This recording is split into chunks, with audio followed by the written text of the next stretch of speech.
Asda in the UK has seen phenomenal success with Sensormatic's Shrink Management as a Service, SMAS. By connecting all of their 600 plus stores, Asda has seen a boost in their loss prevention program, leading to a reduction in shrink, labor savings, and an overall increase in profitability. Hello, I'm Gus Downing, publisher and editor of the D&D Daily, and this is the LP News Network. We're here today at the Loss Prevention Research Council's Impact 2018 conference, being held at the University of Florida, and we'd like to first thank Sensormatic for sponsoring this series, and we invite you to thank them directly by visiting their website or emailing your Sensormatic representative, as this is a series that's all about helping you add value to your efforts and to your retailer. Today's episode is with an industry-leading solution provider and an industry-leading manufacturer. Both have been heavily involved with the LPRC over the years. And with us today is Krista Monnin, North America on-shelf availability leader at Procter & Gamble and board member of the LPRC, and Hedgie Bartol, retail business development manager at Access Communications. Folks, thanks for taking the time today. Thank you, Gus. Thank you for having us, Gus. You know, Krista, certainly your industry role kind of lines up perfectly with some of the direct objectives of the LPRC. From a standpoint of anything on the shelf, you know, from theft to out of stocks and such. Can you talk to us about how those parallels have worked together in the value the LPRC has driven to your function and how your subject matter expertise has helped the LPRC? Sure.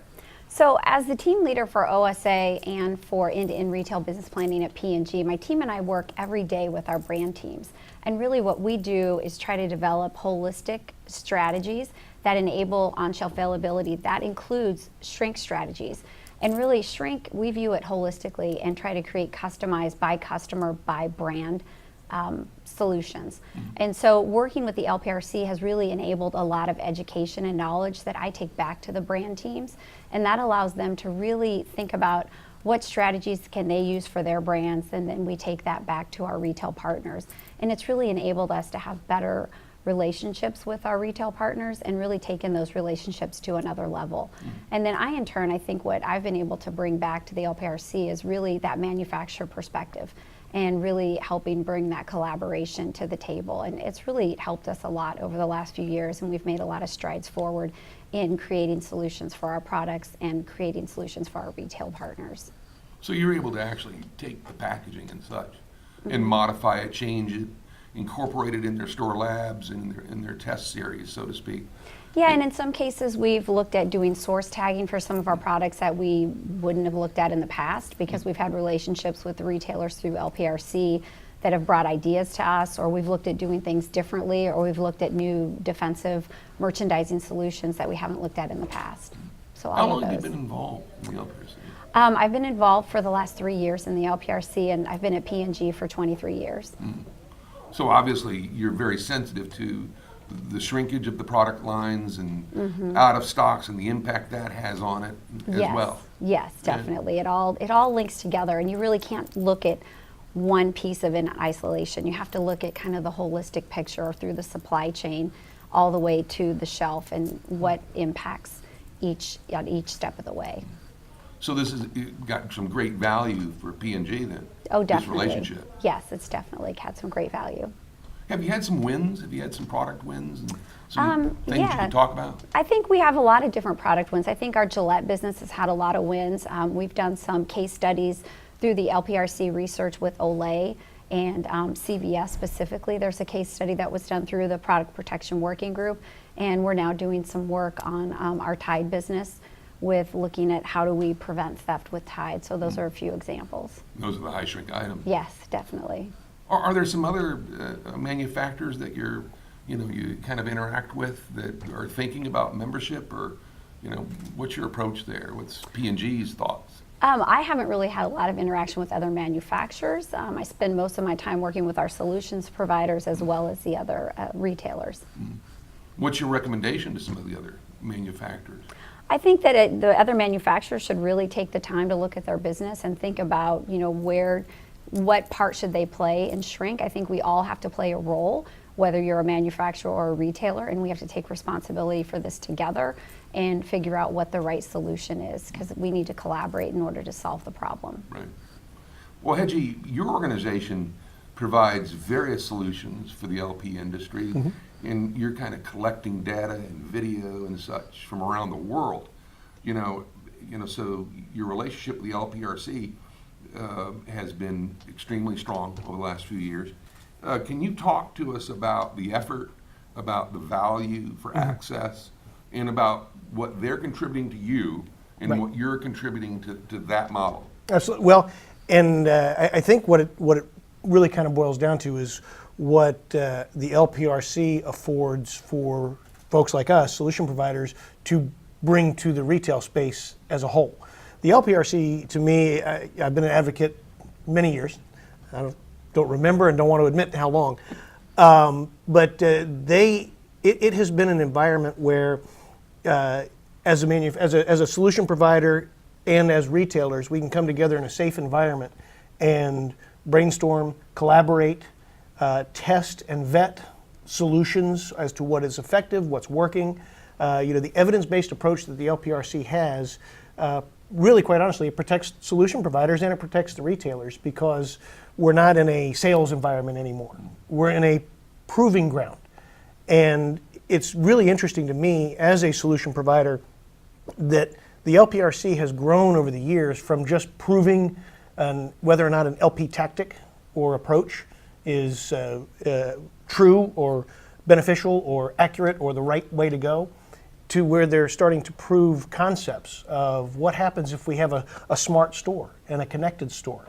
And instead of just doing no harm to the good customer and then getting the bad guy, it's now affording an opportunity in an environment where, beyond do no harm, we are uplifting sales. We are creating an environment where the retailers are able to battle the online because they're creating that experience within a store. And I believe it's coming from the loss prevention arena, because who has more devices in a store than loss prevention?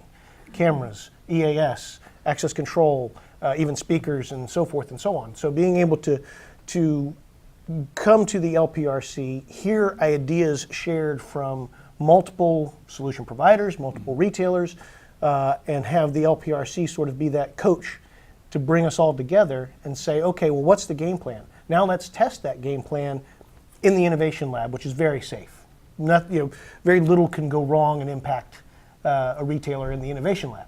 And then once we've kind of put that playbook together, we can take it to their store labs, which is still a relatively safe and controlled environment, so there's no real risk to the retailer, but an opportunity for a proving ground for the ideas and the concepts we come up with. And then from there, we, with the LPRC and the research scientists, able to document all that and have the data that proves or disproves a theory. I don't understand how anyone wouldn't want to be a part of that and be able to prove that what we are coming up with conceptually and we're working on together as a team out there, really fighting the same battles, being able to prove what works and what doesn't, and what the benefit is or not. And then we've got a real story to tell, a unified story to tell between end users, solution providers, and this organization that is the unifying group between the two, to say, here's what works. Now let's go fight crime. So the Internet of Things is almost like a motivating factor or of necessity and need of the LPRC model. I mean, that's basically what you're saying. 100%. You've been reading my articles, I guess. And I didn't fully understand the Internet of Things when I first heard about it. I'm not the brightest bulb in the strand, but it took me about 18 months before I finally, the epiphany hit me, and I went, I get it now. Internet of Things, these are all network connected devices, and therefore they speak the same language, they have the same protocol. If I've got a refrigerator at home that can order my milk for me when it's time, why can't I have a camera that talks to a speaker, or that can tell when a line is too long or an object has been removed from a shelf, and make an annunciation, send an alert, and start to create that experience for the customers that makes them feel as if the store was designed just for them and drives them back to that store, much like websites do today. At the same time, it battles shrink and creates an environment where the offender doesn't want to come back. 30 years ago, loss prevention had a paradigm shift where they said, okay, we're doing this wrong. We're sneaking around behind the shelves and waiting for somebody to steal something, and then we're catching the bad guy and slapping the cuffs on him and taking him to jail. We don't want to catch the bad guy. We want to stop it from happening. Loss prevention. And so they changed from being, shoplifting, bullies to